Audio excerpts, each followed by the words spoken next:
வணக்கம். இப்போ அருமையான சுவையில் சத்தான லஞ்ச் பாக்ஸ் ரெசிபியா கருவேப்பிலை பூண்டு சாதம், அதற்கேற்ற மாதிரியே உருளைக்கிழங்கு பொரியல் தாங்க செய்ய போகிறோம். இது எப்படி செய்யலாங்கிறத பார்க்கலாம். இதுக்கு தேவையான எல்லா பொருளுமே எடுத்து வச்சுட்டேங்க. வாங்க இப்போ வீடியோக்குள்ள போகலாம். 150 கிராம் சாப்பாட்டு புழுங்கல் அரிசி எடுத்துங்க. உதிரி உதிரியாக வேக வச்சு எடுத்து வச்சுருக்கேன்.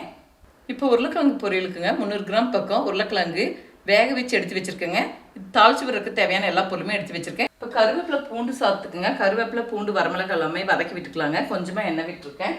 இப்போ எண்ணெய் காஞ்சிச்சுங்க. 6-7 பூண்டு பல், இது கூடவே காரத்துக்கு 4 வரமிளகாய்,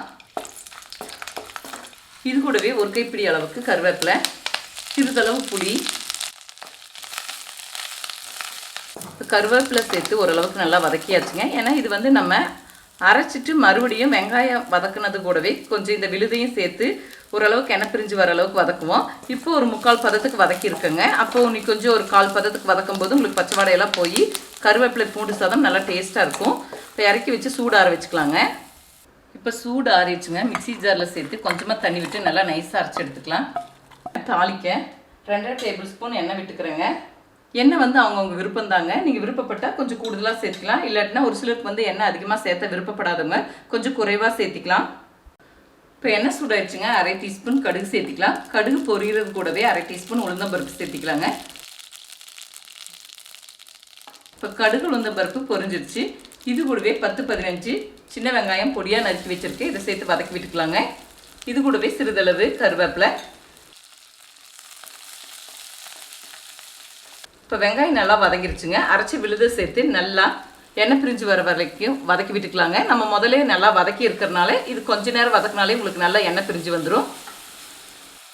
தேவையான அளவுக்கு உப்பு, 1/4 டீஸ்பூன் மஞ்சள் பொடி. இப்போ நல்லா வதக்கி விட்டுக்கலாங்க. பாருங்க, நல்லா வதங்கி எண்ணெய் பிரிஞ்சு வந்துருச்சு. முன்னமே வதங்கினால நம்ம சீக்கிரமாக வதக்கி விட்டுக்கிட்டால் போதும். மறுபடியும் ரொம்ப நேரம் வதக்க வேண்டியது இல்லைங்க. இப்போ லோ ஃப்ளேமில் வச்சுருக்கேங்க. சாதத்தை சேர்த்து நல்லா கலந்து விட்டுக்கலாம். இது கூடவே வறுத்து வேர்க்கடலை கொஞ்சம் சேர்த்து நல்லா கலந்து விட்டுக்கலாங்க. டேஸ்ட்டு பார்த்துட்டு உப்பு பத்தலைன்னா கொஞ்சமாக பொடி உப்பு கலந்துக்கலாம். இப்போ சாதத்தை நல்லா கலந்து விட்டாச்சுங்க. இப்போ இறக்கி வச்சுக்கலாம். பொரியலுக்கு தாளிச்சு விடுறதுக்குங்க கொஞ்சமாக எண்ணெய் விட்டுக்கலாம். எண்ணெய் காயிட்டும். இப்போ எண்ணெய் காஞ்சிருச்சுங்க. 1/2 டீஸ்பூன் கடுகு சேர்த்திக்கலாம். கடுகு பொரியறது கூடவே 1/2 டீஸ்பூன் உளுந்தம்பருப்பு. இப்போ கடுகு உளுந்தம்பருப்பு பொரிஞ்சிருச்சுங்க. இது கூடவே 6-7 பூண்டு பல் 1-2 தட்டி வச்சுருக்கேன். இதை சேர்த்து வதக்கி விட்டுக்கலாங்க.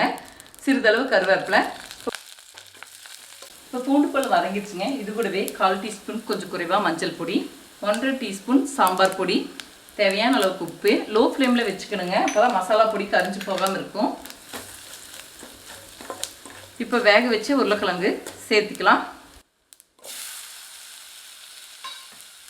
இப்போ 1 சேர நல்லா கலந்து விட்டுக்கலாங்க. இப்போ பொரியல் தயாராகிடுச்சுங்க. இறக்கி வச்சுக்கலாம். இப்போ லஞ்ச் பாக்ஸுக்கு சாப்பாடு எடுத்து வச்சுக்கலாங்க.